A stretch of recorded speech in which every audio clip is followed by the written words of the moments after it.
Om Tat Sat. My humble prostrations to the all-pervading Brahman, to my worshipful Guruji, Swami Jyotirmayanandaji Maharaj, to sage Narada and all other sages and saints, and to each of you divine soul watching today's satsang. So today we will be covering chapter 2, sutra number 36 of the Narada Bhakti Sutras, and we are on chapter 2, which is the glory of supreme devotion. Commentaries by my worshipful Guruji, Swami Jyotirmayanandaji Maharaj, narrated by myself, Swami Nikhilananda. So let's get started on Sutra number 36. This Sutra 36, as we are going into deeper immersion of bhakti and devotion, this is also in two parts. So we will be covering part number 1 today and part number 2 tomorrow. The idea is to enjoy the nectar and absorb it and grow accordingly, according to your pace. So Sutra 36 is Avyavrita Bhajanat.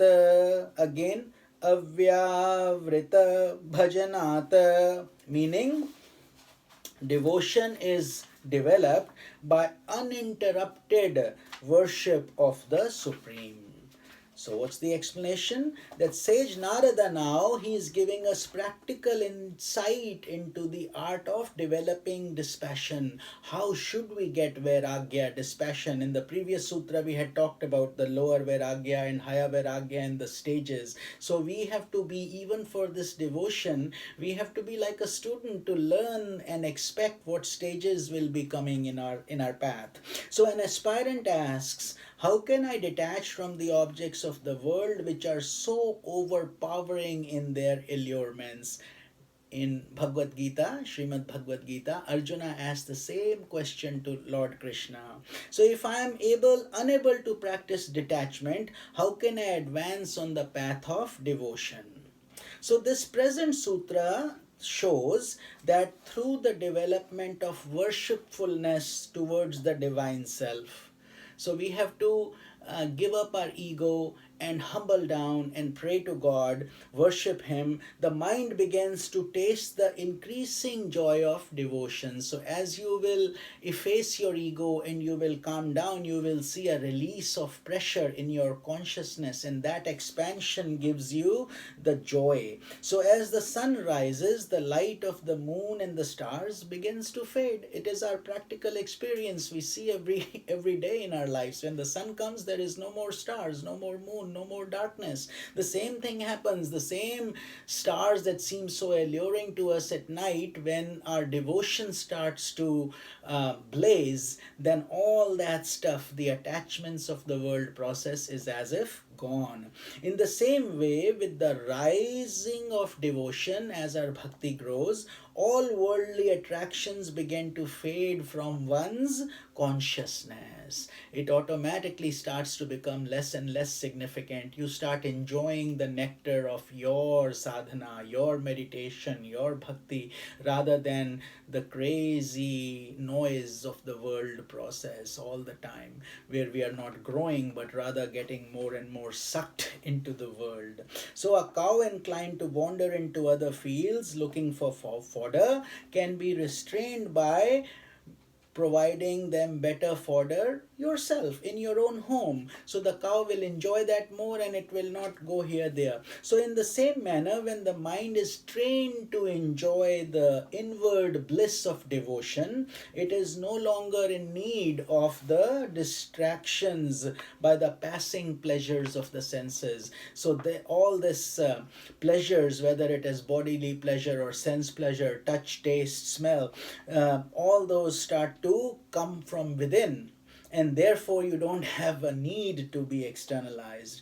The term bhajana or worship, bhajan, in this sutra includes a multitude of spiritual disciplines and the developments. So these are in two groups. So in today's video satsang, we will cover the Narada Bhakti, the 9 modes of worship, which is also in the Ramayana, covered very beautifully by Shabri and Lord Rama. Lord Rama instructed her on the Narada Bhakti, those who are more into it.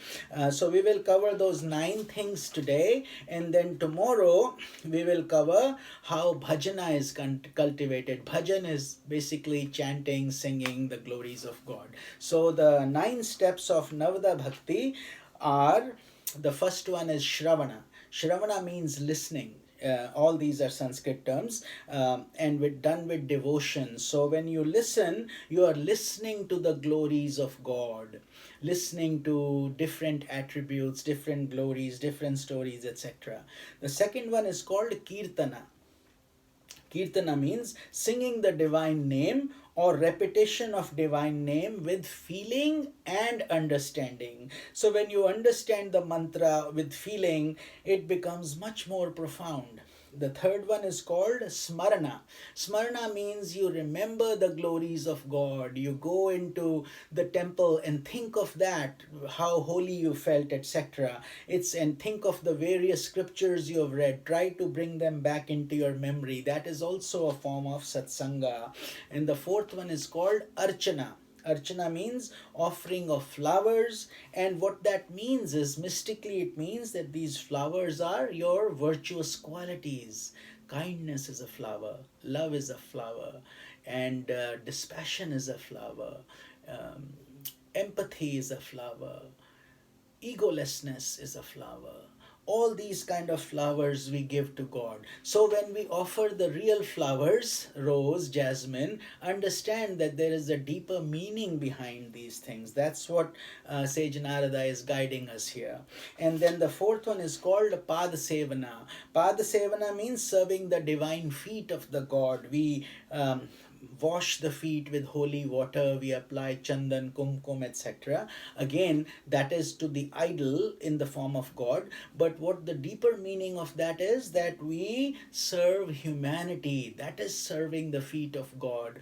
Go feed a homeless person, somebody who's thirsty, help them, give them some water, somebody who's in pain, listen to them, relieve their pain in whatever way, shape or form you can do. And that is all called Padasevana. And the sixth one is called Vandana. Vandana means adoring God in all or increasing perception of the divine self in the world. So praising God in every way. And prostrating to him. The seventh one is called Dasya Bhav, the spirit of being a servant of God. Think of Lord Hanumanji and his relation with Lord Rama. Although he is wise and so much energy he has, yet he is always devoted to Lord Rama's mission, his grace, his thoughts, and he's always wanting to serve because he has intense bhakti in his heart. So that is the feeling of being a Dasya Bhav. Or a servant of God. And the eighth one is called Sakhya Bhav. This is called the spirit of being a friend of God, just like Arjuna and Krishna. Although Lord Krishna gave him the cosmic vision of being Bhagwan himself, yet Arjuna always treated him like a friend. Like the gopis, their relationship with Krishna was also one of friendship. So therefore that is called the Sakhya Bhav. And the ninth bhav is called Atma Nivedana, which means absolute surrender, wherein the very ego self itself is renounced. Ego itself. So telling God, God, I am nothing, you are everything. You reside in me also. So please help me find you in me. That is the feeling, and therefore effacing your ego. And we can achieve God through these 9 modes of worship. Actually, any mode done with love and intensity is enough to pull God towards you. But if we practice all these 9, you can imagine how much faster the progress would be. So this is our satsanga for today, and tomorrow we will cover the same sutra number 36 in more detail. detail the other aspect, the 9 developments of bhajana, as we just discussed today. We will be exploring in more detail the 9 aspects of bhajana. Today we have covered the 9 aspects of Navada Bhakti, or 9. So 9, as you know, is a very significant number in the Sanatana Dharma. And the reason is that 9 is always a constant number. It pertains to God. That is why our malas have 108, 108 beads, because 8 plus 1 is again 9. Bhagavad Gita has 18 chapters. 8 plus 1 is 9. The Mahabharata war was fought for 18 days. Again, 8 plus 1, 9. Because, and the reason is, multiply any number by 9, the answer is always a 9.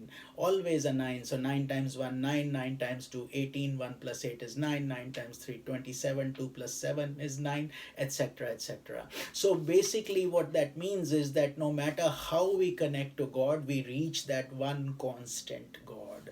And we will cover this more, the bhajana aspect, in more detail tomorrow. This is Swami Nikhilananda. Om Tat Sat.